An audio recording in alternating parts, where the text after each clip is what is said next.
ভৌতিক কথা পডকাস্টের আরও একটি নতুন এপিসোডে তোমাদের সকলকে স্বাগত। আমি অমিত আছি তোমাদের সঙ্গে, আর তোমরা শুনছো ভৌতিক কথা পডকাস্ট, যেখানে বিভিন্ন মানুষের জীবনে ঘটে যাওয়া ঘটনা তার মুখ থেকে বা তার পরিচিত কারো মুখ থেকে শোনা হয়।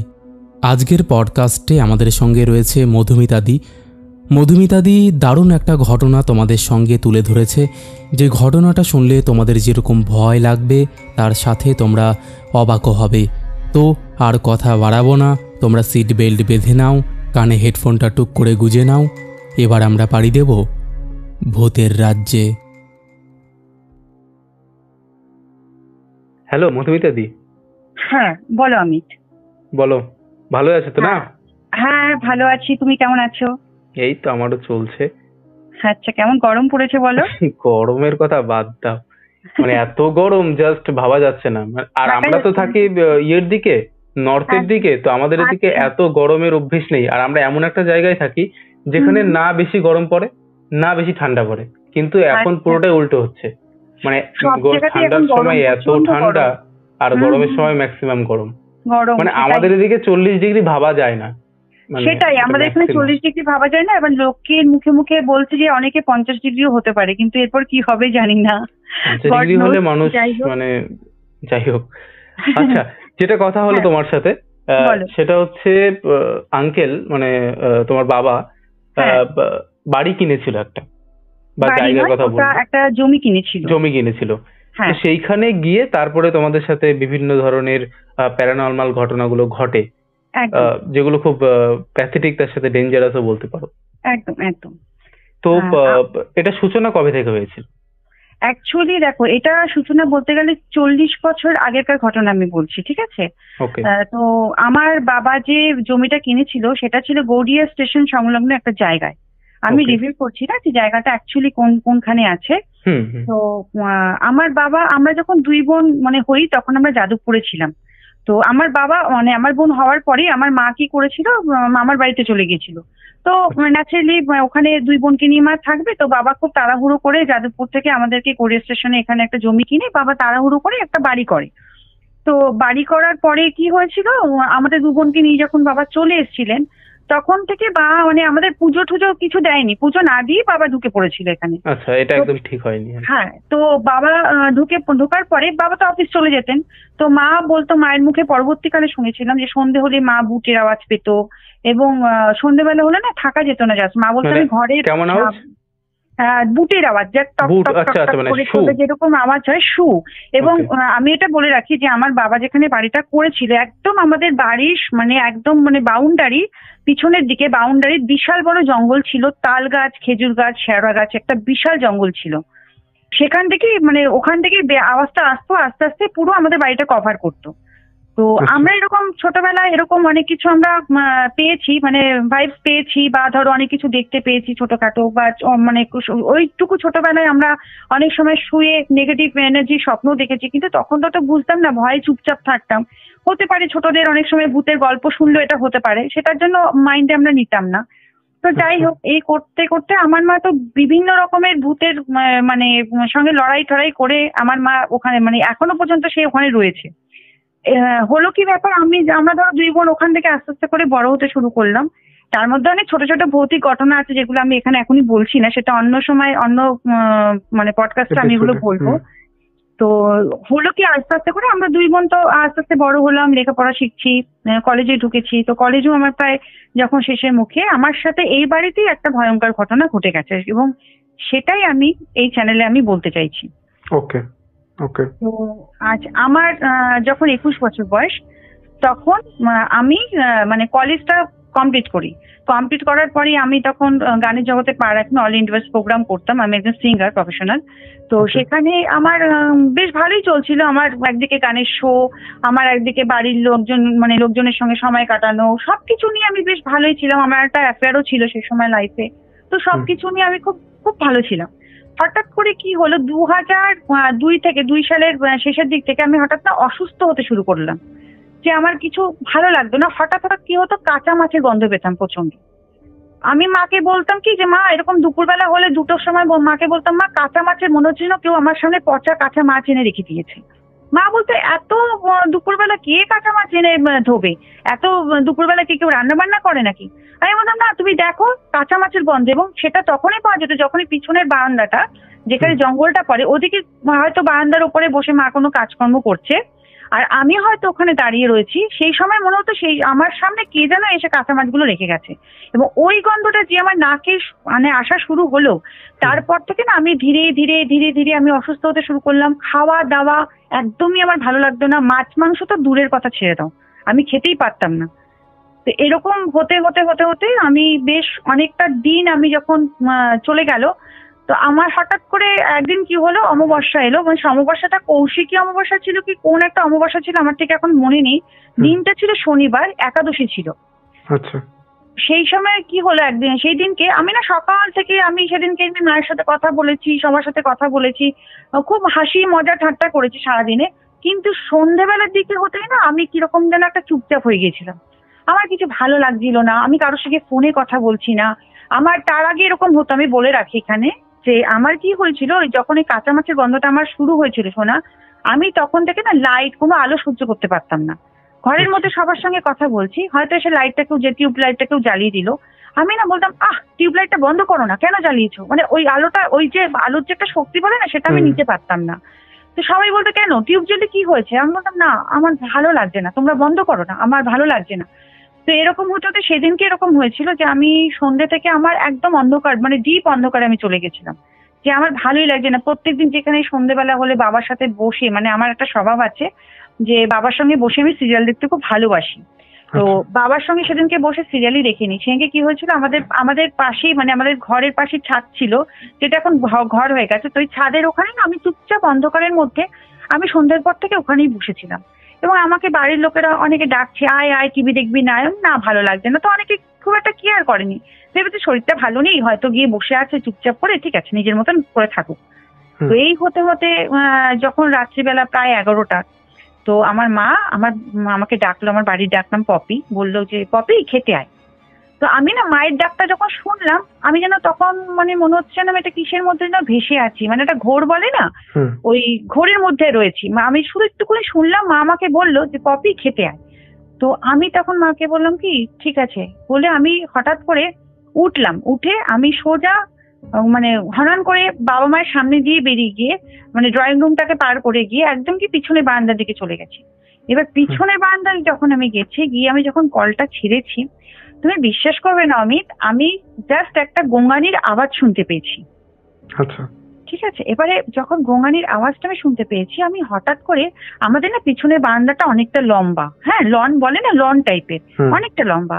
তো আমি না হঠাৎ করে তাকিয়েছি, তো তাকানোর পর আমি দেখছি কি যে দেওয়ালের মধ্যে একটা পুরো কালো শ্যাডো, মানবাকৃতির একটা কালো শ্যাডো মনে হয় যেন মানে ঝুলে রয়েছে।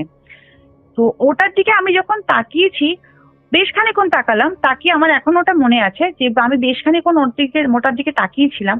তো ওটা আস্তে আস্তে আস্তে আস্তে করে না ওই জঙ্গলটার দিকে গেল, জঙ্গলটার দিকে যাওয়ার পরে একটা খেজুর গাছ ছিল, খেজুর গাছের ওখানে যাওয়ার পরে না মানে কি বলবো তোমাকে, মনে হচ্ছে যেন কেউ রাবার যেমন টেনে বড় করে না, ঠিক ওরকম ভাবে যেন স্পিডটাকে কে যেন টেনে বড় করছে, মানে বেশ অনেকটা বড় হয়ে যাওয়ার পর ও আমার দিকে ছুটে এলো। তারপরে আমার জাস্ট আর কিছু মনে নেই যে আমি মানে কোথায় ছিলাম, আমি জাস্ট মানে কিছু মনে করতে পারছি না। আমি যদি এইটুকু এখনো পর্যন্ত আমার ওটা ধোঁয়াশা যে আমার দিকে কিছু একটা ছুটে এসেছিল।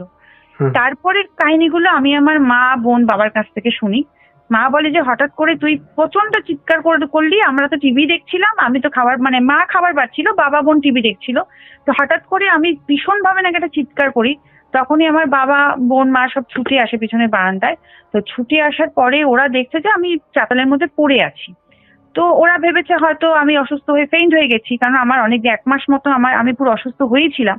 তো আমাকে যখন ওঠালো, মা বলছে আমরা তোকে নিয়ে উঠিয়ে যখন ঘরের ভেতর ঢুকিয়েছি, বলছে তখন মানে আমাকে যে ঘরে ঢুকিয়েছিল এই ঘরে ঠাকুর ছিল।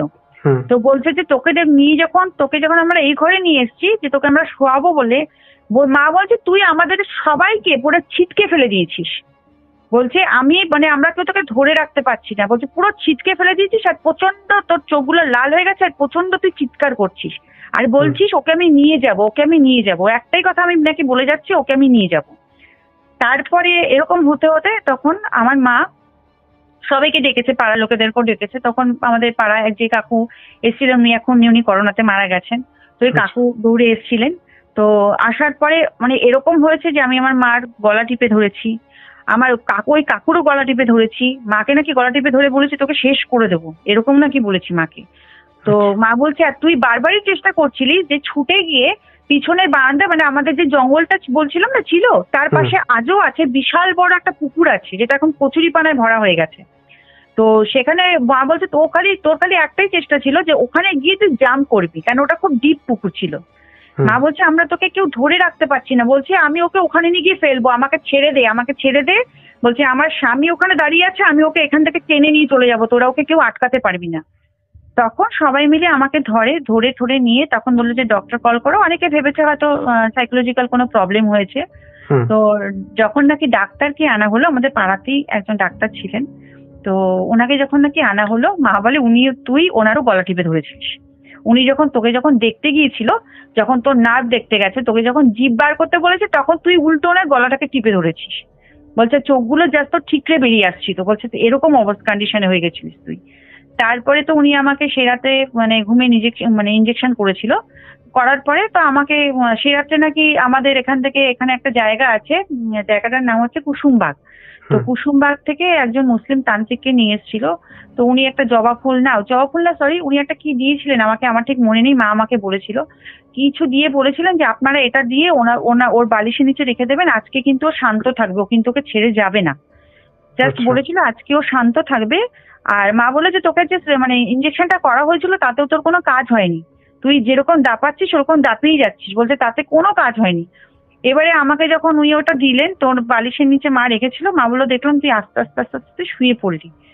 তারপরের দিনকে যখন আমাকে সকালে মা ডাকছে, আমি না এক মুহূর্তের জন্য মার ডাকটা শুনতে পেয়েছিলাম। হ্যাঁ, আমার মা আমাকে খুব আদর করে ডাকলো, পপি পপি, সকাল হয়ে গেছে মা, ওঠ, খাবি না, ওঠ। আমি না জাস্ট এইটুকু মার কথা শুনতে পেয়েছিলাম, তারপরে আমি আর কিচ্ছু শুনতে পাইনি, আমি আর জানি না যে আমি কোথায় চলে গেছিলাম। মা বলে আমি তোকে ডাকলাম, তুই শুধু একবার বলি হুম।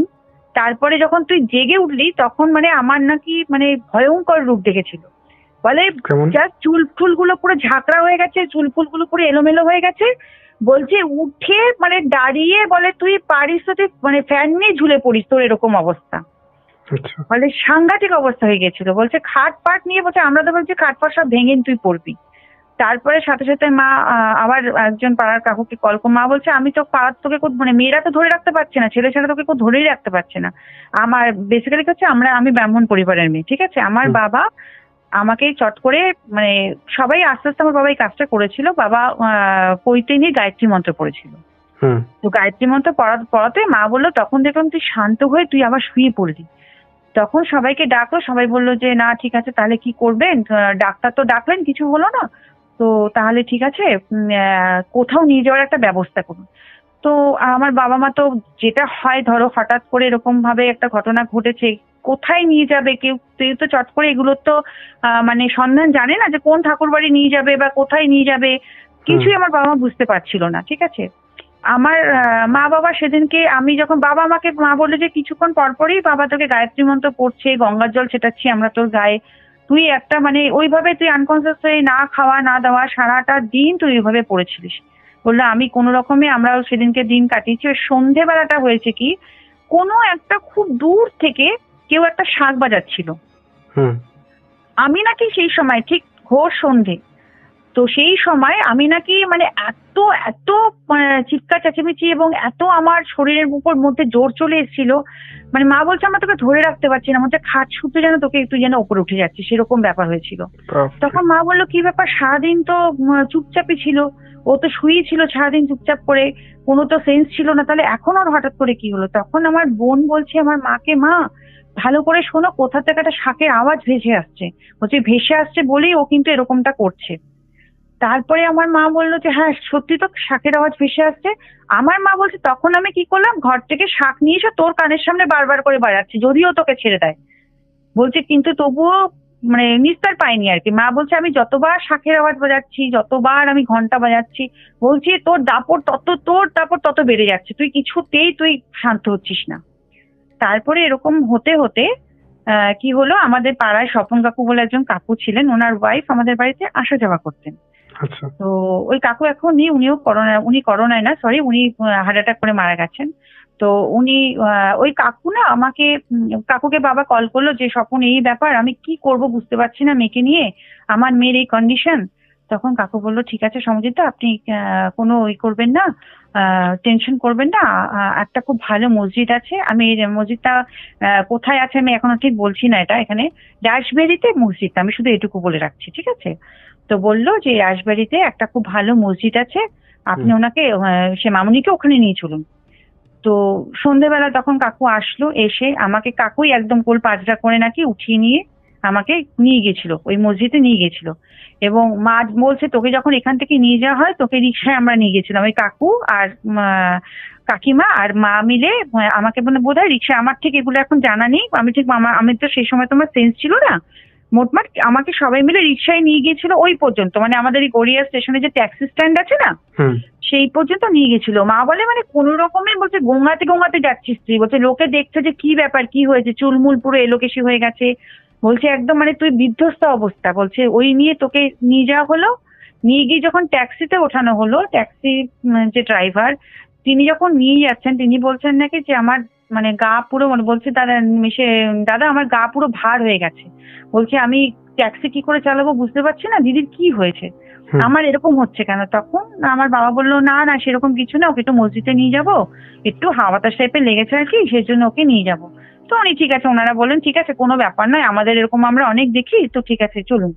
যাওয়ার পরে আমাকে যখন মসজিদের সামনে নিয়ে যায়, মা আমাকে বলছে যে তোকে ট্যাক্সি থেকে আমরা বের করতে পারছি না, ট্যাক্সিটা বলছে আমি স্টিয়ারিং ধরে রাখতে পারছি না, মনে হচ্ছে ট্যাক্সিকেও শূন্যে উঠিয়ে নিয়ে চলে যাচ্ছে, মানে তার এমনই তার শক্তি ছিল, বলছে এত দাপট, বলছে তোর শরীরে তো সাংঘাতিক, বলছে চোখটা পুরো স্টিফ হয়ে যাচ্ছে মাঝে মাঝে, বলছে শুধু ওপর দিকে হাঁ করে চোখটা স্টিফ হয়ে তুই তাকিয়ে আছিস, মাঝে মাঝে নিজের মনে হাসছিস, কখন আবার কাঁদছিস, বলছে আর ট্যাক্সিটা বলছে আমি স্টিয়ারিং ধরে রাখতে পারছি না, বলছে আমার মনে হচ্ছে আমার মানে মাটির থেকে কেউ ট্যাক্সিটা শুদ্ধ ওপরে কেউ তুলে নিচ্ছে। তখন ওখানকার যে মৌলবি ছিলেন উনি আজকে পৃথিবীতে নেই, কিন্তু উনি যখন আসলেন সামনে এসে যখন আমাকে দেখলেন, ওনাকে মাকে নাকি শুধু মা বাবাকে বলেছিল যে ওকে একবার নিয়ে একবার ভেতরে ঢুকিয়ে দিন, বলছে ঢুকে গেলে ওর আর কিছু করার থাকবে না, আপনারা ওকে নিয়ে ঢুকিয়ে দিন, তারপরে আমি দেখে নিচ্ছি। ওই কাকু তখন কি করেছিলেন, কাকু আর ট্যাক্সিওয়ালা আমার বাবা মিলে আমাকে কোল পাজরা করে কোনো রকমের ধরে আমাকে ঢুকিয়ে নিয়ে গেছে ওখানে। তো বললো যে যখন আমাকে নাকি ওখানে ঢোকালো মসজিদে, তখন রীতিমতো আমি নিস্তব্ধ, তখন আমি আর কিছু করছি না, বলছে ওই যে অত দাপট ছিল এত কিছু ছিল, তখন আমি পুরো মানে ফেইন্ট হয়ে গেছি আমি, আর আমার কোনো সেন্স নেই। তো আমাকে যখন নিয়ে গেল, নিয়ে যাওয়ার পরে তখন দেখছি যে উনি আমাকে নাকি মা বললো যে কি একটা পেরেক টাইপের, ওই মসজিদ তো বললো যে ওরা দেখবে এরকম করে না, পেরেক টাইপের কিছু একটা, ওই যাদের হাওয়া বাতাস লাগে বা যাদের পজেসড হয় তাদের, এটা আমিও দেখেছি করে, যে দু আঙুলের মাঝখানে না ওটা ধরে চিপে দেয় ওরা, ওটা কোনো মন্ত্রপুত ব্যাপার থাকে, যে ওরা বলে যাবি কি যাবি না বল, না হলে আরো নাকি জোর দেয়। তো মা বলে এটা তোকে উনি দেখলাম এটা তোকে করছে। তো করতে করতে প্রথমে তো যাবো না বলছিল, যে না আমি কিছুতেই যাব না, আমি বারবারই একটা কথা বলছিলাম আমি যাব না, আমি ওকে নিয়ে যাব, আমি কিছুতেই ওকে ছেড়ে যাব না, আমি ওকে নিয়ে যাব। তখন উনি বললেন যে তুই কিছুতেই ওকে নিয়ে যেতে পারবি না, তুই কি করে যাবি আগে তুই সেটা বল। অনেক বলার পরে ওনাকে লাস্টে নাকি বলেছিল যে হ্যাঁ যাবো, যেতে পারি, বললো আমি হামাগুড়ি দিয়ে যাব, কিন্তু আমাকে কোনোভাবে কেউ আটকাতে পারবে না, আর ওকে আমি যাবো ঠিকই, কিন্তু ওকে আমি এখনই আমি ছাড়বো না, এটা ওনাকে বলে দিয়েছিল তখন, যে ওকে আমি এখনই আমি ছাড়বো না, আমি ওর শরীর ছেড়ে দেবো কিন্তু আমি ওর সঙ্গ আমি এখনই ছাড়বো না। তো উনি বলেছিলেন যে ঠিক আছে তাহলে তুই একটা কাজ কর, তুই এখন ওকে ছাড়, তুই যাবি কি যাবি না, কবে যাবি সেটা আমি পরে দেখে নেবো, তুই এখন ওকে ছাড়। তো আমার মা বলছিল যে আমাকে যখন নাকি বলেছে যে আমি ছেড়ে দিয়ে, ঠিক আছে আমি ছেড়ে দিচ্ছি ওকে, আমি নাকি পুরো মাটি কামড়াতে কামড়াতে, দাঁত দিয়ে মাটি কামড়াতে কামড়াতে, মানে তোমার ওই জাস্ট আমার এখানে কারেন্টও চলে গেল কথাটা বলতে বলতে, তো কামড়াতে কামড়াতে আমি সেই সময় যখন আমি যাচ্ছি তখন মা বলে সামনে থেকে একটা কালো বেড়াল ক্রস করে গেছে। আচ্ছা। তো যখন ক্রস করে গেছে উনি বললেন ছেড়ে দিয়েছে ওকে। তো আমি তখন ওখানে ফেইন্ট হয়ে যাই। তো হয়ে যাওয়ার পরে তো কি হলো যে আমি যখন ওখানে গেলাম, আমাকে বললো যে ওকে নিয়ে গিয়ে মসজিদের ভেতরে নিয়ে যান। আমাকে যখন মসজিদের ভেতরে নিয়ে গেল তখন কিন্তু আমার সেন্স নেই, তখন কিন্তু আমি পুরো ফেইন্ট হয়ে আছি। আমাকে যখন মসজিদের ভেতরে নিয়ে গেল আমার মা আর বোন মিলে আমাকে সমানে আমাকে মাথায় আর বুকে আমাকে ওদের যে প্রদীপ মোমবাতিটা জ্বলে না মসজিদের ভেতরে, তো সেই আগুনের তাপটা আমাকে যত মানে বারবার করে আমাকে দিচ্ছিল। এবং তুমি বিশ্বাস করবে না, আমার মনে হচ্ছিল কি যে আমি বোধহয় একটা অন্য দুনিয়া থেকে আমাদের এই মানে দুনিয়াতে আমি ফিরছি। আমার জাস্ট এটাই মনে হচ্ছিল। মানে এখনো আমি সেই দিনটা ভুলতে পারি না। আমার চোখের সামনে থেকে না মনে হলো যেন কত ধোঁয়ার ভেতর থেকে আমি এগিয়ে আসলাম। মানে আমি এটা কখনো এক্সপ্লেন করতে পারি না যে আমি কি ফিল করেছি। আমার মনে হচ্ছিল যেন আমি অনেক মনে হয় না এরকম একটা কুয়াশাচ্ছন্ন জায়গা থেকে তুমি যদি মানে একটা আলোর পথে চলে আসো তখন কিরকম লাগবে দেখতে, আমার ঠিক ওরকম মনে হচ্ছিল যে আমি একটা অনেক ধোঁয়া অনেক কুয়াশা অনেক ফগ রয়েছে এরকম একটা কোনো এরিয়া থেকে আমি আস্তে আস্তে আস্তে আস্তে একটা আলোকিত জায়গায় আমি চলে এসেছি। এবং আমি যখন মানে চোখটাকে আস্তে আস্তে খুলছি এবং আমার যখন সেন্সটা আসছে তখন আমি আমার সামনে দেখছি একটা ফুটফুটে সাদা মানে ফুটফুটে একটা বাচ্চা, সেও ওরকম মানে একটা ঢলছে, মানে ওর ভেতরে কেউ একটা পজেস্ট করেছে আর কি। তো সেও দেখছি ওরকম ভাবে রয়েছে। তখন তার মা বাবার মুখে হাসি, তার মা বাবাকে আমার মা বললো যে কি হয়েছে, তো উনি বোনারা বলেন যে ওরকম হয় তো ঠিক হয়ে যাবে। যাই হোক, তো আমাকে তারপর থেকে পরবর্তীকালে আমাকে আবার 1 সপ্তাহ পর ওখানে নিয়ে যাওয়া হয়েছিল। ওখানে যারা তোমার খিদিরপুর থেকে একজন খুব নামকরা, ওদের একজন খুব স্ট্রং পাওয়ারফুল একজন আসেন ওনাদের ওখানে, তো তার সামনে বসিয়ে আমাকে ঝাড়ানো হয়েছিল এক্সট্রা করে। তো হয়েছিল সবকিছু ঠিক আছে, কিন্তু তারপরেও কিন্তু আমি এদের হাত থেকে কিন্তু মুক্তি পাইনি। 2003 সালে ঘটনাটা ঘটেছিল, ঠিক আছে? 2003 সালে যখন ঘটনাটা ঘটেছিল আমাকে বললো যে আমি না তাও মানে এইগুলো হয়ে যাওয়ার পর উনি আমাকে একটা তাবিজ দিয়েছিলেন। ওই ভদ্রলোক আমাদের বাড়িতে এসেছিলেন। আমার মা বলেছিল যে এটা কেন হলো, তখন বলেছিল যে আপনাদের এরিয়াটা একদমই ভালো নয়, এখানে অনেক স্ট্রং পাওয়ারফুল কিছু রয়েছে। এবং সেটা আমার মা বললো হ্যাঁ আমরা তো অনেকবার এরকম করেছি, কিন্তু এরকম তো কখনো হয়নি এত বছরেও যে এরকম কারোর ভেতরে পজেস্ট হয়েছে। তখন বললো যে না, আপনার মেয়ের সাথে হয়তো এই স্পিরিটের কোনো না কোনো ভাবে রাশি হোক বা যেভাবে হোক কোনো একটা মানে যোগাযোগ হয়ে গেছে। বলে না যে রাশি বা গণ এরকম যোগাযোগ হয়ে গেলে অনেক সময় ওরা পজেস্ট হয়ে যায়, বলে সেরকম একটা কিছু হয়ে গেছে যেটার সঙ্গে ওর খুব মিল পেয়েছিল, সেটার জন্যই ওর পিছনে পড়ে গিয়েছিল। তো উনি অনেক কিছু কাজকর্ম করে এবং উনি বলেছিলেন লাস্টে 7 দিনের মাথায় যে আমার মাকে বলেছিল বাড়িতে উনি সর্ষে পোড়া দিয়েছিলেন, বলেছিল সর্ষে ছড়িয়ে দেবেন। এবং যেদিনকে আমার বাড়িতে সর্ষেটা মানে গোটা বাড়িতে যেদিন সর্ষে ছড়ানো হয়েছিল সেদিনকে উনি বলেছিলেন যে কেউ আমরা বিছানায় একটা বেলা শুতে পারবো না। তো আমরা সেদিনকে আমার মা, আমি, আমার ছোট মাসি, আমার বোন, আমরা 4 জন ছিলাম বাড়িতে। বাবা তো অফিস চলে গিয়েছিল। তো মা যখন সকালবেলা পুরো সর্ষেটা পুরো বাড়িতে বিছানা থেকে শুরু করে বাড়ির কোণে কোণে সর্ষে ছড়িয়ে দিয়েছিল। মানে আমরা যে খাওয়া দাওয়া করে আমরা যে মেঝের মধ্যে শুয়েছিলাম সবাই, মানে কি বলবো আমরা কেউ উঠতে পারছিলাম না। সন্ধ্যেবেলা আমরা কেউ উঠতে পারছিলাম না, আমাদের প্রত্যেকের গা ভারী হয়ে গিয়েছিল। মনে হচ্ছিল যে না ঘরের মধ্যে কিছু একটা হেঁটে বেড়াচ্ছে, কেউ একটা আছে, এরকম কারুর একটা মানে ফিল পাচ্ছিলাম আমরা কি বলবো এটা মানে বলে না যে একটা কেউ থাকলে যেরকম একটা বোঝা যায় না যে হ্যাঁ কেউ আছে, আনইজি ফিল হয়। হ্যাঁ আনইজি ফিল হয় বা একটা ভাইব্রেশন ফিল হয়, হ্যাঁ কেউ একটা আছে ঘরে, কেউ হাঁটাচলা করছে, এরকম একটা আমাদের মনে হচ্ছিল। তো আমরা খুব মনে জোর দিয়ে আমরা বললাম না আমাদেরকে এবার উঠতেই হবে, কিছু করার নেই, যা হয় হবে দেখা যাবে। তো আমরা প্রত্যেকে টাচ করে আমরা উঠলাম। ওঠার পরে তো মা বললো ঠিক আছে এবার আমি সন্ধেবাতি দিই। তো সন্ধে দিয়ে মা আবার আস্তে আস্তে সব সেদিনকে সারাটা দিন ছিল সর্ষেটা আমাদের বাড়িতে, পরের দিন ক্লিয়ার করা হয়েছিল। তো সেদিনটা সত্যি আমাদের মানে বাড়িতে বোঝা গিয়েছিল যে হ্যাঁ নেগেটিভ এনার্জি বাড়িতে রয়েছে, নইলে এত ভার কেন হবে, গা প্রচন্ড ভারী হয়ে গেছিল। হ্যাঁ এখানে হয়তো অনেকে শুনে বলতেই পারে যে হ্যাঁ এটা একটা সাইকোলজিক্যাল ফিল হতেও পারে, কিন্তু আমরা তো তার আগে তো আমরা অনেক কিছু ফিল করেছি, আমার মাও তো অনেক কিছু দেখেছে। তো সেদিক থেকে উনি বলেই দিয়েছিলেন যে এটা সরানোর পর কিন্তু তোমরা ফিল করতে পারবে, যে যদি গা ভার হয়ে যায় ফিল করতে পারবে যে এখানে কিছু আছে, এবং সেটা আমরা পেয়েও ছিলাম। এবারে ধরো তারপরে কি হলো, তো এই পার্টটা তো ছুটে গেল যে উনি হ্যাঁ মসজিদ থেকে যেগুলো দিয়েছিলেন আমাকে একটা তাবিজও দিয়েছিলেন। তো সবকিছু ঠিকঠাক চলতে লাগলো। তো আমি আবার আমার মতন করে আমি বড়বাজারে, আমি যেহেতু মারোয়ারি ভজন প্রোগ্রাম করতাম, তো আমাকে বড়বাজারে মাঝে মাঝে আমাকে যেতে হতো রিহার্সালের জন্য। তো বিভিন্ন জায়গায় আমাকে ডাকতো, ধরো হাওড়া বা ধরো যে কোনো জায়গায়, মানে নর্থ কলকাতার দিকেই তোমার রিহার্সালের রুমগুলো জায়গাগুলো বেশি পড়ে আর কি, যেহেতু মারোয়ারি ভজন বুঝতেই পারছো ওখানে নন বেঙ্গলিরা বেশি থাকে। তো একদিন কি হলো, আমার ওখানে না আমার নন বেঙ্গলি ফ্রেন্ডসরা, অনেক নন বেঙ্গলি ফ্রেন্ডস আছে, তো ওখানে সে আমাকে ওরা এই ঘটনা হয়ে যাওয়ার পরে আমাকে ওরা ডাকলো। এবার তার আগে আমি একটা ঘটনা বলে রাখি, আমি সেই সময় আমার সঙ্গে একটি ছেলের অ্যাফেয়ার ছিল, কিন্তু ছেলেটা খুব একটি ভালো ছিল না, ঠিক আছে। তো সে কি করেছিল, তার সঙ্গে তখন আমার প্রায় ছাড়াছাড়ির মুখের মতো অবস্থা, কারণ খুব একটা বেশি দিন আমরা অ্যাফেয়ার করিনি। ছেলেটি খুব খারাপ ছিল এবং সেটা খুব তাড়াতাড়ি আমার সামনে রিভিল হয়ে গেছিল। তো ও যখন শুনেছিল না যে আমাকে এরকম, আমার ভেতরে এরকম পজেস্ট হয়েছে, ও আমাকে নিয়ে না খুব মজা করেছিল, জানো তো।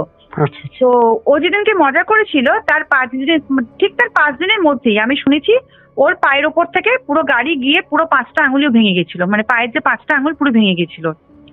তো আমি জানি না, আই ডোন্ট নো যে এটার সাথে ওটা কোনো রিলেটেড আছে কিনা, কারণ হচ্ছে এরকম আরেকজন আমার সাথে মজা করেছিল আমাদের এরিয়াতেই, আমাকে দেখে বলেছিল কি যে এখানে তো ভূতের মেলা বসেছে।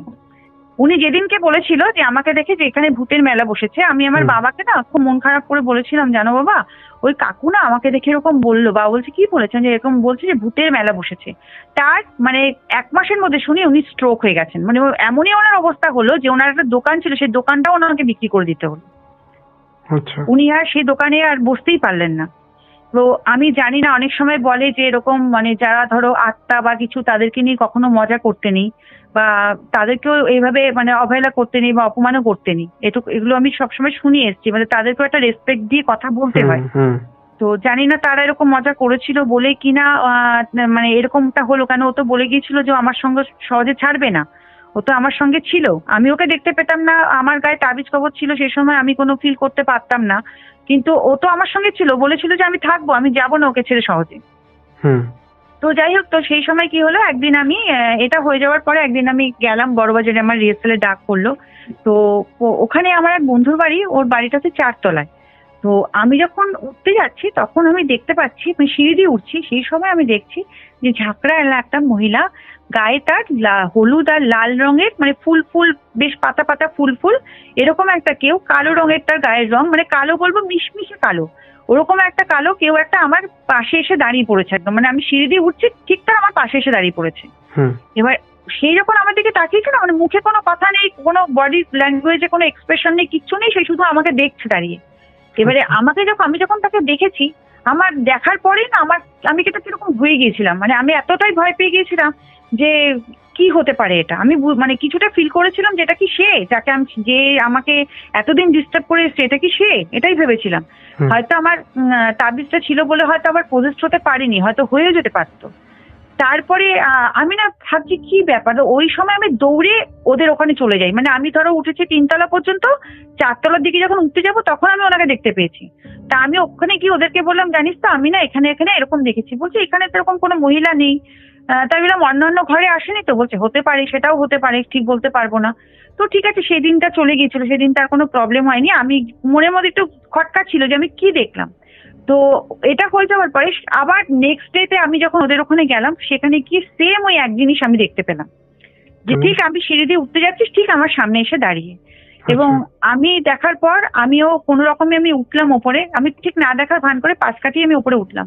কিন্তু আমি ওপরে তো উঠলাম অমিত, আমি যখন গিয়ে ওদের ওখানে বসলাম, এবার ভজন কীর্তনের ব্যাপারটা বুঝতেই পারছি, সবসময় মানে ঠাকুরের রিলেটেড থাকে এরা। তো আমি যখন ওখানে যখন বসে, সবাই ঢোল নিয়ে বসেছে, মানে পুরো অর্কেস্ট্রা টিম বসেছে আর কি, বসে করছে, ভজন করছে। তো সেই সময় আমি যখন ওরা গান ফান করছে, তো মাতাদির গানই করছে। তো হঠাৎ করে ওরা বলে, তুই এসে বসেছিলিস খুব ভালো করে, হঠাৎ করে মানে ভজন কীর্তন চলছে, সবাই রিহার্সাল করছে, বলছে আমরা তোকে বললাম মধুমিতা তুই এবার গানটা প্র্যাকটিস কর। বলছে তোকে বললাম আমি গানটা, তুই আমাদের কোনো কথাই শুনছিস না, তুই যেন কোথায় একটা ঘোরের মধ্যে রয়েছিস। বলে হঠাৎ করে তারপর নাকি আমি ফ্রেন্ড হয়ে গেলাম। বলছে তোকে যখন আমরা সেন্সটা আনলাম, বলছে তুই এক অন্য মধুমিতা তোকে দেখতে পেলাম। বলছে তো কি হয়েছে, ওরা জানতো না যে আমার এইসব ঘটনা ঘটে গেছে। বলছে তুই প্রচন্ড পরিমাণে চিৎকার চেঁচামেচি, তোকে ধরে রাখা যাচ্ছে না জাস্ট।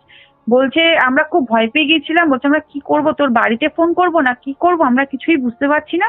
তখন ওরা কি করলো, ওরা কিছুটা বুঝেছিল, যখন আমার এরকম অ্যাবনর্মালিটি দেখে ওরা কি করলো, ওরা তো বজরংবলী কি খুব মানে, তো ওরা বজরংবলীর একটা ফটো এনে ওরা আমার মাথার মধ্যে ছুঁয়ে ওরা হনুমান চল্লিশা পাঠ করতে শুরু করেছিল। তো যখন হয়েছিল ওই হনুমান চল্লিশা পাঠ করার পরে আমার সেন্সটা ফিরেছিল। সেন্সটা ফেরার পরে ওরা আমাকে পুরো মানে বাড়িতে এসে পৌঁছে দিয়ে গেছিল। তো পৌঁছে দেওয়ার পরে হঠাৎ করে আমার ঠিক এখন মনে পড়ছে না, আমার মাকে কেউ একজন বলেছিল যে ওকে একটা খুব ভালো অ্যাস্ট্রোলজার দেখাও, যে ওর তো এরকম, হ্যাঁ সরি অ্যাস্ট্রোলজার দেখো, সরি আমার জিভে গোটা হয়েছে, আমি ঠিক করে বলতে পারছি না। তো বলেছিল যে একটা খুব ভালো অ্যাস্ট্রোলজার দেখাও, তো সেখানে ওকে দেখো কি হয়েছে, ওর তো এরকম একটা ব্যাপার হয়ে গেছে, তো দেখো কি হয়।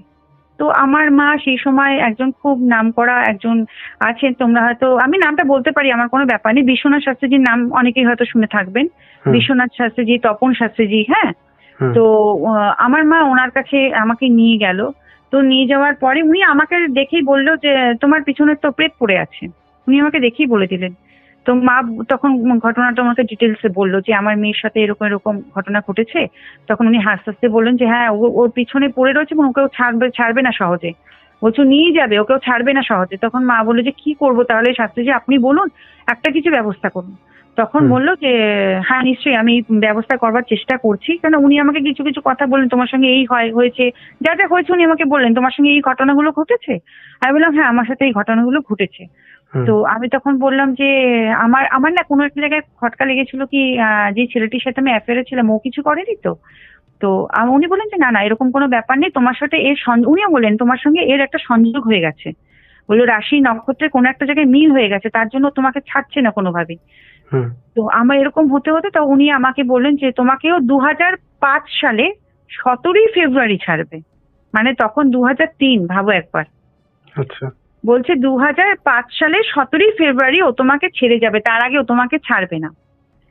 তো আমি তখন বললাম যে আমি তাহলে কি করব এত বছর। তখন বললো কিছু করতে হবে না আমাকে। তখন ওনার থেকেই বলতে পারো আমি মূল মন্ত্রটি পেয়েছিলাম। উনি আমাকে বলেছিলেন যে আমরা মানুষ, আমাদের শরীর আছে, ওদের কিন্তু কোনো শরীর নেই। ও তোমার মধ্যে আসলেও কিন্তু বেশিক্ষণ নর্মাল থাকতে পারবে না, ও নর্মাল থাকবেই না, কারণ ওর নিজস্ব শরীর নেই। তোমাকে তোমার উইল পাওয়ারটা তৈরি করতে হবে। তখন আমি বলেছিলাম আমি কি করে উইল পাওয়ার তৈরি করব। তখন বলেছিল তুমি ঈশ্বরের সাধনা করো। উনি তো মা তারার সাধক, উনি আমাকে বলেছিলেন যে তুমি মা তারাকে তুমি ডাকো, তুমি মাকে প্রত্যেকদিন ডাকবে, তুমি মাকে ডাকো, মাই তোমাকে রক্ষা করবেন, মা ছাড়া তোমাকে আর কেউ রক্ষা করতে পারবেন না।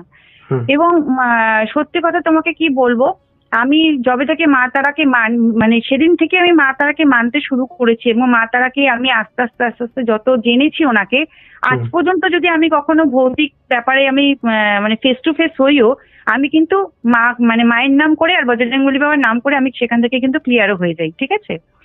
তো সেখান থেকে আমি মাকে প্রচন্ড ভাবে মায়ের উপাসক হলাম। আমি মাকে দেখো আমি তন্ত্র মন্ত্র এসব কিছু বুঝি না, আমি মাকে ভীষণ ভাবে ডাকতাম প্রচন্ড, মা তুমি আমার সঙ্গে থেকো, আমি তোমাকে ভালো করে জানি না কিন্তু আমি তোমাকে মানছি। তো আমি সেখানে দিনের পর দিন আমি মাকে মেনে এসেছি। উনি আমাকে যে তাবিজটা কবচটা করিয়ে দিয়েছিলেন, উনি বলেছিলেন যে এই কবচটা তুমি ধারণ করলে ও যদি তোমার সামনে এসেও দাঁড়ায় তুমি ওনাকে দেখতে পারবে না।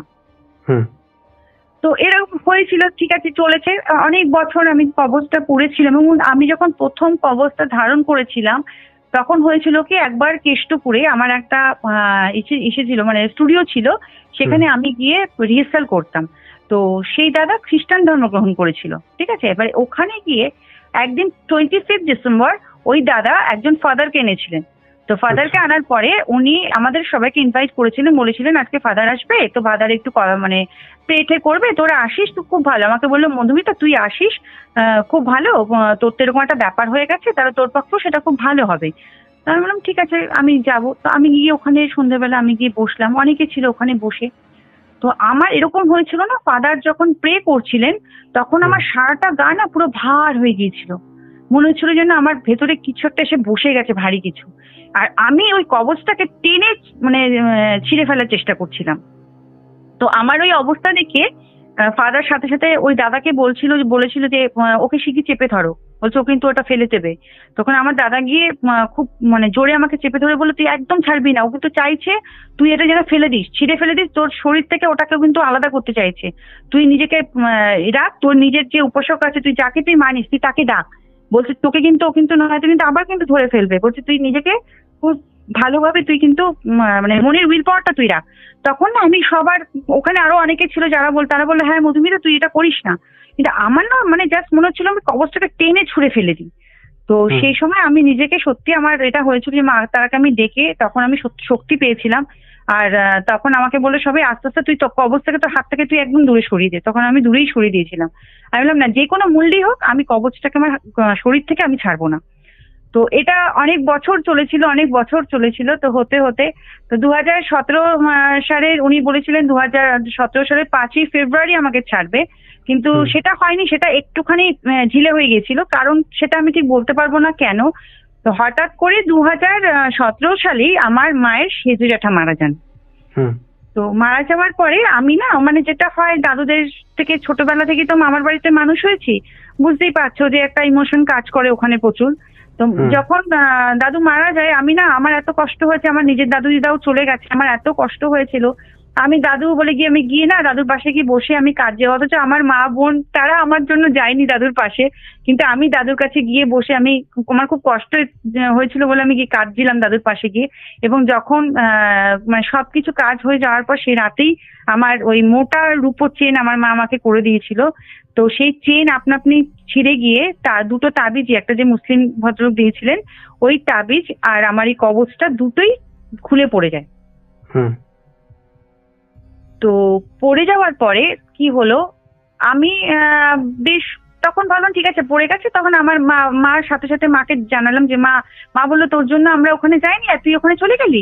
আমি বললাম আমার না খুব কষ্ট হচ্ছিল জানো মা দাদুর জন্য। মা বললো এটা তো ঠিক হলো না, এইভাবে তাবিজটা পড়ে যাওয়া, তোর জন্য আমরা এত খাটাখাটনি করলাম আর তুই এটা করলি। তো মা সাথে সাথে সেদিনকে একটা রূপোর দোকানে গিয়ে চেনটাকে জোড়া লাগিয়ে আমাকে বাড়িতে নিয়ে এসে বাবাকে বললো যে তুমি এটা মঙ্গলবার করে তুমি এটা শোধন করে দাও, মেয়ের কিন্তু এরকম হয়েছে। তো বাবা কি করলো, মঙ্গলবার দেখে, না শনিবার মঙ্গলবার এরকমই একটা হবে, বাবা ওই দুধের মধ্যে বলে না তুলসী পাতা, দুধ গঙ্গার জল দিয়ে ওটাকে শোধন করে দিল। তো শোধন করে দেওয়ার পরে মা বললো যে শোধন তো করে দিয়েছো, তুই এটা সবসময় পড়ে থাক। তাই আমি বললাম ঠিক আছে পড়ে থাকবো। তো আমার কি হচ্ছে, তখন আমি আর পড়ে থাকতাম না, মানে তখন আমার প্রোগ্রামের পর প্রোগ্রাম চলছে, দূর রে কি আর হবে, যা আর হয়ে গেছে আর কিছু হবে না, ও কবেকার জিনিস চলে গেছে আর নেই এখন, এরকম ভেবে আমি ওটাকে খুলে রেখেছি। এবং যখন আমি খুলে রেখেছিলাম সেই সময় আমি আমার মামার বাড়িতে থাকতাম, টলিগঞ্জে আমার মামার বাড়ি, আমি আমার মামার বাড়িতে থাকতাম। আমার দাদু দিদা মারা গেছে, আমার মামা তখন চাকরি করতো, অফিস সকালবেলা হলে সে অফিসে চলে যেত, সন্ধ্যেবেলা ব্যাক করতো। থাকতাম শুধু আমি, আমার ছোট মাসির বিয়ে হয়নি, আমার ছোট মাসির আমি থাকতাম, ঠিক আছে। এবারে একদিনকে কি হলো, এটা তোমার বলছি 2017 সালের এই ঘটনা, মার্চ মাসে, 17ই ফেব্রুয়ারি, এটা কিন্তু আমার মার্চ মাসে হয়েছিল ঘটনাটা, তারিখটা আমার মনে নেই। একদিনকে দুপুরবেলা খাওয়া দাওয়া করে আমার ছোট মাসি আর আমি, আমার দাদুদের ভাইদের সব পাশাপাশি বাড়ি, তো আমার রাঙা দাদুর ঘরে আমি গিয়েছিলাম। গিয়ে অনেকক্ষণ আমরা মানে সবাই মিলে একসাথে কথা বললাম, হাসাহাসি করলাম, খুব মজা করছিলাম। তো করার পরে আমার ছোট মাসি বললো কি পপি তুমি একটা কাজ করো, তুমি ঘরে গিয়ে ঘুমিয়ে পড়ো, আমি একটু পরে আমি বাড়িতে ঢুকছি। তো আমি বললাম ঠিক আছে, আমার না খুব ঘুমও পাচ্ছিল। আমি বললাম ঠিক আছে চলো তাহলে আমি ঘরে যাচ্ছি, আমি ঘরে গিয়ে আমি ঘুমিয়ে পড়বো। তো বললো যে ঠিক আছে তাহলে তুমি ঘরে চলে যাও, আমি একটু পরে আসছি। তো আমি ঘরে আসলাম। ঘরে আসার পরে আমি ঘরে এসে জল টল খেয়ে আমি দরজা, মানে বেডরুমে যে দরজাটা আমি দিয়ে দিয়েছিলাম। দিয়ে দেওয়ার পরে আমি আমার এক নন বেঙ্গলি ফ্রেন্ডসের সাথে আমি কথা বলছিলাম। তো আমি ওর সাথে কথা বলতে বলতে, আমি যখন ওর সাথে কথা বলছিলাম তখন আমার তাবিজটা ছিল তোমার একটা কাঠের আলমারি আছে, কাঠের আলমারির ভেতরে ছিল তাবিজটা। আচ্ছা। তো আমি দেখছি না, মানে দরজার নিচ থেকে রোদটা এসে পড়েছে, ঠিক দরজার নিচে রোদটা এসে পড়েছে। তো রোদ্রুটা এসে পড়ার পরে আমি দেখতে পাচ্ছি রোদ্রুটা এসে পড়েছে। তো আমি সোনুর সাথে আমি কথা বলছি, তো কথা বলতে বলতে আমি হঠাৎ করে দেখতে পাচ্ছি যে একটা মেল একটা ফিমেল, দুটো ছায়া একে অপরের সাথে কি যেন কথা বলছে। এটা আমি পরিষ্কার স্পষ্ট দেখেছি যে একে অপরের সাথে কিছু একটা ওরা কথা বলছে, কিন্তু কি কথা বলছে আমি কিন্তু কিছু শুনতে পাচ্ছি না। তো আমি প্রথমে ভাবলাম কি হয়তো ওখানে অনেক বড় বড় বিল্ডিং আছে, আশেপাশে প্রচুর ফ্ল্যাট, প্রচুর বিল্ডিং। হ্যাঁ, তো আমি ভাবলাম যে কেউ কি কারো ছাদে উঠে কি কথা বলছে, তার ছায়া কি এখানে এসে পড়েছে। কিন্তু পরবর্তী মনে হলো যে এটা কি করে সম্ভব হয়, এটা তো ড্রয়িং রুম আর ওই পাশে ঘর আছে, সব দিকে জানলা দরজা বন্ধ, তো রোদটা যদি জানলা দিয়ে এসেও পড়ে তাহলে ছায়াটা কি করে এখানে এসে পড়বে, এটা তো সম্ভব নয় না এসে পড়াটা। তো আমি যখন কি করলাম, আমি না সোনুকে তখন বললাম কি, মানে আমার যে বন্ধুটা ছিল নাম সোনু ছিল, সোনুকে বললাম কি জানিস সোনু, এরকম আমি তোর সাথে কথা বলছি, তো আমি না এরকম দেখতে পাচ্ছি। তো ও আমাকে ও ব্যাপারটা, ওরা তখন অলরেডি তখন সবাই জানতো যে আমার ভেতরে এরকম প্রজেস্ট হয়েছিল। ও তখন বললো কি যে তুই না দরজাটা খুলিস না, হ্যাঁ যে কোনো মূল্যেই হোক তুই কোনোভাবে তুই দরজা খুলবি না। তো আমি বললাম ঠিক আছে দরজা খুলবো না, কিন্তু আমি দেখি ওটা কি হতে পারে। তো আমি চুপচাপ করে আমি ওকে বললাম তুই ফোনটা রাখ। ও বললো আমি ফোন রাখবো না, আমি ফোনেই থাকবো, তুই দেখ কি হয় আগে না হয়। তো আমি না চুপ করে বসে আমি দেখছি যে কি হয় ব্যাপারটা। হট করে দেখলাম দুটো ছায়া সরে গেল। সরে যাওয়ার পরে আমি শুনতে পাচ্ছি, ওই ঘর থেকে শুনতে পাচ্ছি আমাদের মানে আমি যে বেডরুমে ছিলাম তার পাশের যে রুমটা ছিল তার পাশের রুম থেকে গিয়ে তোমার কিচেনে ঢুকতে হয়। তো আমি শুনতে পাচ্ছি তোমার যে মানে শুকনো পাতায় চললে যে যেরকম একটা খড়খড় খড়খড় করে আওয়াজ হয় না, কচমচ কচমচ করে, সেই আওয়াজটা আমি ঘরের ভেতর পাচ্ছি। আমি পুরো পরিষ্কার বুঝতে পারছি যে ওখান থেকে কেউ একটা ঘরের মধ্যে দিয়ে গিয়ে রান্নাঘরে ঢুকলো এবং রান্নাঘর থেকে বেশ জোরে বাসনের আওয়াজ হচ্ছে। আমি না তখন ভাবলাম কি ছোট মাসি এসছে, কিন্তু আমার মাথায় নেই তখন যে আমি যে মেইন গেটটা বন্ধ করে দিয়েছি আমার কিন্তু সেটা আর মাথায় নেই। আমি বললাম কি ছোট মাসি এসছে, আমি না ছোট মাসি, ও ছোট মাসি তুমি এসছো বলে আমি 2-3 বার আওয়াজ মেরেছি, দেখছি কোনো কথা নেই, কোনো আওয়াজ নেই। তখন আমার না একটুখানি কিরম লাগলো, কি হলো ব্যাপারটা, ওখানে রান্নাঘরে এরকম আওয়াজ হচ্ছে, তারপরে এরকম আবার দেখছি সে আবার বোঝা যাচ্ছে যে রান্নাঘর থেকে কে যেন আবার ব্যাক করছে। এবার যখন ব্যাক করছে তখন আমি বুঝতে পেরেছি যে ব্যাপারটা তো খুব একটা সুবিধে আমার লাগছে না। আমি তার আগে আমি কনসাস ছিলাম যে যে কোনো মুহূর্তে আমার পাশে আসতে পারে, কারণ আমি অনেক অবস্থা ছেড়ে রেখেছি, হতেও পারে কিছু, এরকম একটা ব্যাপারও আমার মনের মধ্যে ছিল। তো আমি তখন কি করলাম, হঠাৎ করে আমি না খুব কনসাস হয়ে দেখলাম যে মানে ওই রৌদ্রটার দিকে ওই আলোর দিকে তাকিয়ে দেখলাম যে দেখি এবার কিছু দেখতে পাই কিনা। দেখলাম হ্যাঁ আবার ওরা ওখানে ব্যাক করেছে, ব্যাক করে ওই একই একজন যেন একজনকে কিছু একটা বলছে, কিন্তু আমি কিন্তু কিছু বুঝতে পারছি না, কোনো কথা শুনতে পাচ্ছি না, কিছু বুঝতে পারছি না। এবার আমার মধ্যে না হঠাৎ করে কি হলো কি জানে, আমার না হঠাৎ করে একটা বিশাল যেন মনের একটা বিশাল শক্তি পেয়ে গেলাম। আমি আজকে তোদের একদিন কি আমার একদিন, তোরা আমাকে ভয় দেখাবি, তোরা আমার পিছনে পড়বে, একদিন তোদের একদিন কি আমার একদিন, আজকে যা হওয়ার হবে বলে আমি খাট থেকে জয় মা তারা বলে আমি এক লাফ কেটেছি। লাফ কেটে ঊর্ধ্বশ্বাসে আমি দরজার ছিটকিরি খুলে, যেই আমি মানে দরজার ছিটকিরিটা খুলেছি, দুটো ছায়া পুরো মানে আমার মামার বাড়ির মাঝখানে যে ড্রয়িং রুমটা আছে একটু লম্বাটে টাইপের, পুরো ওটা মানে পুরো ছুটে তোমার বাথরুমের দিকে চলে গেছে। আর আমি ওদের পিছনে ছুট লাগিয়েছি। আমি ছুটে কি করছি, বাথরুমে গিয়ে বাথরুমের দরজাটাকে পা দিয়ে এক দাঁড়াম করে লাথি মেরে খুলেছি। মানে ঘরে কিন্তু কেউ নেই, 3টে বেডরুম, মানে আমার মামার বাড়িতে 3টে বেডরুম বড় বড়, আর মাঝখানে ড্রয়িং রুমটা বড়, কেউ নেই টোটালি বাড়িতে, আমি পুরো একা, আর আমি একাই যুদ্ধ করে যাচ্ছি ওদের সঙ্গে। তা আমি গিয়ে বলেছি যে তোরা আজকে তোদের একদিন কি আমার একদিন, তোদের যদি সাহস থাকে দুজনেই আমার সামনে আয়, কেননা আমি এবার নয় মরবো নয় লড়বো, কিছু একটা হবে, নয় তোরা হারবি নয় আমি জিতবো, নয় আমি জিতবো না তোরা হারবি। তো এরকম একটা বলেছি, খুব হুঙ্কার দিয়েছি। তো বলার পরে তো সেই সময় আমি ওই যে ওদেরকে লাস্ট দেখলাম, তারপরে কিন্তু আমি আর দেখতে পাইনি। তো যাই হোক, তো এরকম হয়ে যাওয়ার পরে ওই লাস্টে ওটাই হয়েছিল। তারপরে আমি আবার শাস্ত্রীজির সঙ্গে যোগাযোগ করি। শাস্ত্রীজি তখন হেসে বললেন যে তুমি যে ওদের পিছনে ছুটেছো, ওরা তোমার পিছনে আর আসবে না, বললো ওরা তোমাকে ছেড়ে দিয়ে চলে গেছে। তো আমি তখন ওনাকে বলেছিলাম আপনি বলেছিলেন 17 ফেব্রুয়ারি 2005, বলছি দেখো বলেছিলাম কিন্তু হয়তো কোনো কারণে ও তোমার সঙ্গ ছাড়ছিল না, কিন্তু ও তোমার ছেড়ে একদম ফাইনালি তোমাকে ছেড়ে দিয়ে চলে গেছে। বলছে আর তোমার সঙ্গে মানে আরও ব্যাক করবে না, তোমার কাছে ও আর ব্যাক করবে না, ওরা একদমই চলে গেছে তোমাকে ছেড়ে। কিন্তু ব্যাপারটা হয়েছিল ছেড়ে তো চলে গেছে, কিন্তু গেছে কোথায় সেটাও একটা ব্যাপার, প্রশ্নটা রয়ে গিয়েছিল না, গেছে কোথায়, স্পিড কোথায় যায় আমরা তো কেউ বলতে পারি না, তাই না? কিন্তু ওরা কোথায় গিয়েছিল জানো, ওরা সেদিক মানে আমার মামার বাড়িতেই তো ওরা আমি যখন মামার বাড়িতে ছিলাম, আমার মামার বাড়িতেই তো ওরা আমাকে ছেড়েছিল। ওরা আমার মামার বাড়ি থেকে আমাকে ছেড়ে দেওয়ার পরে ওরা আমার মামার বাড়ির ওখানে পাশেই মানে পাশের বাড়িতে একটা নারকেল গাছের মধ্যে ওরা বাসা বেঁধেছিল। আচ্ছা। আর সেটা আমরা অতটা প্রথমে বুঝতে পারিনি, একদম মানে এরকম এটা আমরা বুঝতে পেরেছিলাম অনেক পরে। কারণ আমার মামার বাড়িতে যখন আমরা থাকতাম, আমার বোনও যখন থাকতো, আমার মা যেত, মানে এরকম শুনতাম ওই একই আওয়াজ পাশের বাড়ি ওই নারকেল গাছের নিচে অনেক না পাতা, ওই পাশের বাড়ি মামার বাড়িটা তখন এখন ফ্ল্যাট হয়ে গেছে, তখন অনেক মানে আজ থেকে 4 বছর আগেরও কথা বলছি, তখন ওদের বাড়িতে অনেক গাছপালা ছিল, আম গাছ ছিল, অনেক গাছ ছিল, তো ওই শুকনো পাতাগুলো পড়ে থাকতো। তো আর রাতের বেলা হলেই না খচখচ খচখচ করে মনে হতো কে যেন হাঁটাচলা করছে। আর আমরা না খুব বলতাম কে কে কে এখানে কে, আমরা কাউকে দেখতে পেতাম না। মানে পাশের বাড়ির মামি মামা তারাও চলে আসতো, বলতো কি বলছো তোমরা, কাকে ডাকছো, কি হয়েছে, কারণ দেখো না মামি এরকম এখানে না কি যেন হাঁটাচলা করছে। আমার ছোট মাসিও বলতে হ্যাঁ এখানে না জানো বৌদি কি যেন হাঁটাচলা করছে। তো আমরা কিছুতেই সেটা কোনদিন দেখতে পাইনি।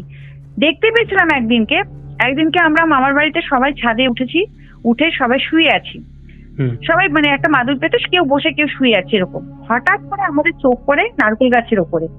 তো নারকেল গাছের একটা পাতার মধ্যে দেখছি যে হাজবেন্ড ওয়াইফ দুজন, মানে কি হয়, একটা ধরো তুমি ছাদে উঠে নিশ্চয়ই তুমি 2 ফিটের মধ্যে তুমি পায়চারি করবে না, এটা তো পসিবল নয়, তাই না? তুমি যদি ছাদে ওঠো, তুমি নিশ্চয়ই তুমি তোমার যে 2 ফুট জায়গা থাকে তার মধ্যে কি তুমি পায়চারি করবে? তুমি আশা করি তুমি গোটা ছাদটা জুড়ে তুমি হাঁটাচলা করবে, তাই না? তো ওখানে যখন আমরা যখন দেখছি জাস্ট 2 ফুটের মধ্যে যেন কেউ যেন মানে হাজবেন্ড আর পেলে একবার এদিক থেকে ওদিক যাচ্ছে, একবার ওদিক থেকে এদিক আসছে। তো আমার সাহসটা একটু বরাবরই বেশি ছিল। আমি হঠাৎ করে উঠে আমি না চারদিকে ফ্ল্যাটে দেখতে শুরু করলাম যে কোনো জায়গায় কেউ এরকম ভাবে হাঁটছে কিনা। তো দূর দূরান্ত থেকে আমি কাউকে দেখতে পাইনি, এমনকি আমার বোন, আমার মাসি, আমার মা কেউ দেখতে পাইনি। সবাই বলছে এটা কি ব্যাপার, কিছুই তো বুঝতে পারছি না যেরকম ভাবে অত দূর থেকে কে হাঁটাচলা করছে, আর ওখান থেকে বা এইটুকু জায়গায় বা কেন আসবে। তো এরকম হতে হতে আমরা তারপর সেই সময় আমার মাসিকে বললাম যে তুমি এরকম ভাবে আমরা না থাকলে ওপরে উঠো না। তো আমার মাসি একদিনকে খুব সাহস করে একদিন সে একা উপরে ওঠার পরে সেও ওরকম দেখতে পেয়েছিল। সে বললো আমি না ওই একই জিনিস দেখতে পেয়েছি, কিন্তু কি ব্যাপার ঠিক বুঝতে পারছি না। তখন আমরা বললাম যে তুমি থেকো না ওখানে, তুমি আর ওপরে উঠো না। তো আমার মাসি বললো আমার গা ভার হয়ে গেছিল, আমি নামতে পারছিলাম না। তারপরে ওনারা যখন গাছটা কেটে দিল, কেটে দেওয়ার পরে তারপরে আমার মামার বাড়িটা পুরো হালকা হয়ে গেল। তার আগে কিন্তু আমার মামার বাড়িতে কোনোদিন, আমরা ছোট থেকে ওখানেও বড় হয়েছি, তো আমরা কোনোদিনও কিন্তু দেখিনি, কোনোদিনও আমরা বুঝতেও পারিনি যে আমার মামার বাড়ি কোনো হন্টেড প্লেস বা সেখানে কোনো নেগেটিভ এনার্জি আছে। আমার দাদুদিদা মারা যাওয়ার সময় আমরা অনেক কিছু উপলব্ধি করেছিলাম, অনেক ফিল করতাম, কিন্তু সেটা আপনজন তারা ছেড়ে যাচ্ছিল না, সেটা একটা আলাদা ব্যাপার ছিল। কিন্তু কোনোদিন ফিল করিনি যে এখানে কোনো অন্য কোনো স্পিরিট থাকতে পারে। কিন্তু আমার এই ঘটনাটা ঘটে যাওয়ার পরেও আমার মামার বাড়িতে এই ঘটনাগুলো ঘটে যাচ্ছিল। মানে আমার বোনও যখন একা ছিল ওখানে, আমার বোন বলছিল যে একদিনকে যে জানিস দিদি হঠাৎ মনে হচ্ছিল যেন সিঁড়ি দিয়ে যেন কেউ উঠে আসছে বলে। মামাও পুরো হঠাৎ করে হয়ে গেছিল যে আমার মামা না আগে অতটা মানে এগুলো বিশ্বাস করতো না। তো আমার মামা এখন যখন পুজো আর্চা করেন আমার মামা, তো আমার মামা এখন খুব বিশ্বাস করে এগুলো, যে হ্যাঁ এগুলো আছে। তো সেই সময় আমার মামা অত গ্রাহ্য করেনি, বোন বলছিল, কিন্তু আমি আর মামা না বুঝতে পেরেছিলাম যে কারা যেন নিচ থেকে ওপরে উঠে আসছে, কিন্তু আমরা কাউকে দেখতে পাইনি। তো পরবর্তীকালে আমি এগুলো যখন মানে কাউকে একজন দেখিয়েছিলাম, তো উনি আমাকে একটা এক্সপ্লেন করেছিলেন যে তোমাকে যখন তারা ছেড়ে দিয়ে চলে গিয়েছিল, ওরা সামনে একটা, আমরা নারকেল গাছে কি কখনো এগুলো হতে পারে, থাকে বলে সব গাছই থাকতে পারে এরকম কোনো ব্যাপার নেই, ওরা ওখানেই ওরা আশ্রয়টা নিয়েছিল। এবং ওটা যখন কেটে দিল, ওরা ফ্ল্যাট হওয়ার সময় গাছটা যখন কেটে দিল, কেটে দেওয়ার পর এখন আর কোনো কিচ্ছু নেই। মানে আমরা এখন রাত্রেবেলা হলেও ওখানে থাকতে পারি, আমার এখন কোনো প্রবলেম হয় না। আচ্ছা আচ্ছা আচ্ছা, এখন সবকিছু মিটে গেছে। এখন সবকিছু মিটে গেছে, এখন আর কোনো প্রবলেমও নেই। আর একটা হতো আমার ক্ষেত্রে, যেটা হতো, এটা আমি মানে কি বলবো তোমাকে, মানে এই ঘটনা ঘটে যাওয়ার পর থেকেই আমার বিয়ের পরেও এটা আমি বুঝতে পারতাম না যেটা আমার সাথে কেন হয়। সেটা আমি একজন দিদিকে, মানে উনিও একজন ঠাকুর বাড়িতে আমি গিয়েছিলাম, তো মানে আমাদের জানা পরিচিতি আর কি। তো উনি আমাকে নিমন্ত্রণ করেছিলেন, ওনার বাড়িতে খুব মনসা পুজো হয়, জাগ্রত মনসা মন্দির আছে। তো আমরা যখন গিয়েছিলাম, তো আমরা দিদিকে না আমি পরবর্তীকালে জানিয়েছিলাম যে দিদি এরকম এরকম হয়, কেন হয়, কি হতো। আমার হাজবেন্ড যখন বাড়িতে থাকে, ধরো কলকাতায় যখন ও থাকে, আমি যখন বাড়িতে একা থাকি তখন কিন্তু কিছু হয় না, ঠিক আছে।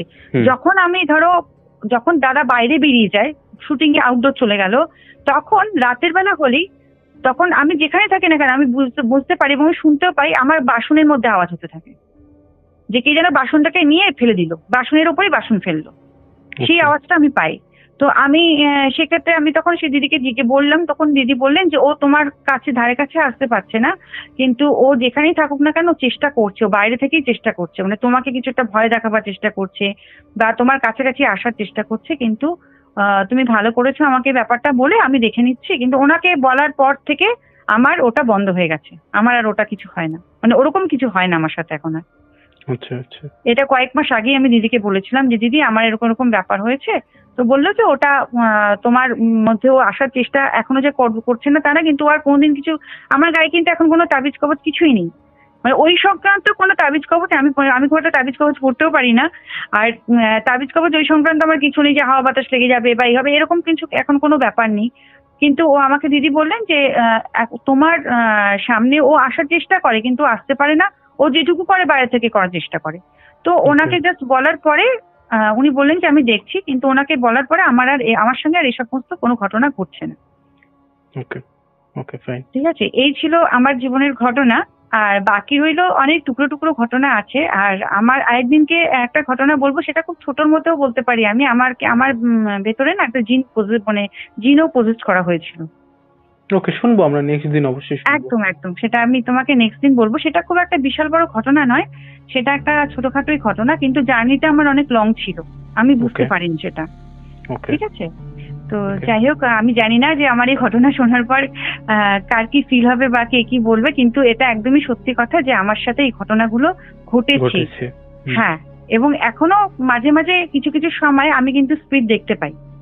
মানে এটা আমার আর আমার বোনের এই ব্যাপারটা রয়েছে, মানে আমাদের দুই বোনের হাত দেখি না, এরকম বলেছে যে তোমাদের মধ্যে এই ব্যাপারটা আছে, তোমরা কোনো মানে আত্মা সামনে এলে, বাজে আত্মা বলো বা খারাপ আত্মা বলো, যদি সামনে এসে দাঁড়ায় না, আমরা বুঝতে পারি যে কেউ এসছে আমাদের সামনে।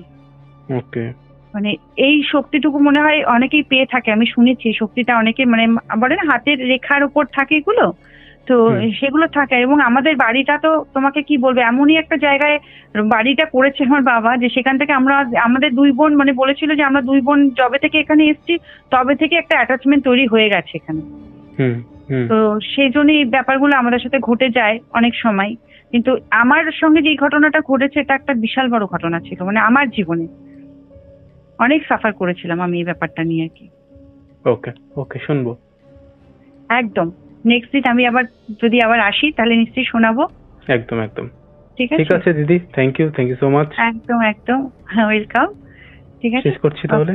একদম একদম, ঠিক আছে, ভালো থেকো। তুমিও ভালো থেকো। ওকে, বাই বাই। তো এই ছিল আজকের পডকাস্ট। আশা করছি তোমাদের দারুণ লেগেছে। কেমন লেগেছে তোমরা অবশ্যই সেটা কমেন্ট করে জানিয়ে দাও। তোমরাও যদি এরকম ঘটনা আমাদের সাথে শেয়ার করতে চাও, মানে এই পরিবারে শেয়ার করতে চাও, তাহলে আমাদের সাথে কন্ট্যাক্ট করতে পারো। আমাদের সাথে কন্ট্যাক্ট করা একদম ইজি। আমাদের হোয়াটসঅ্যাপ নাম্বার থেকে শুরু করে সমস্ত সোশ্যাল মিডিয়ার লিঙ্ক তোমরা ডেসক্রিপশান সেকশানে পেয়ে যাবে। তো আর দেরি কিসের, কন্ট্যাক্ট করে নাও। চলো আজকের মতন এখানেই শেষ করছি। আবার দেখা হবে নতুন কোনো ঘটনা নিয়ে।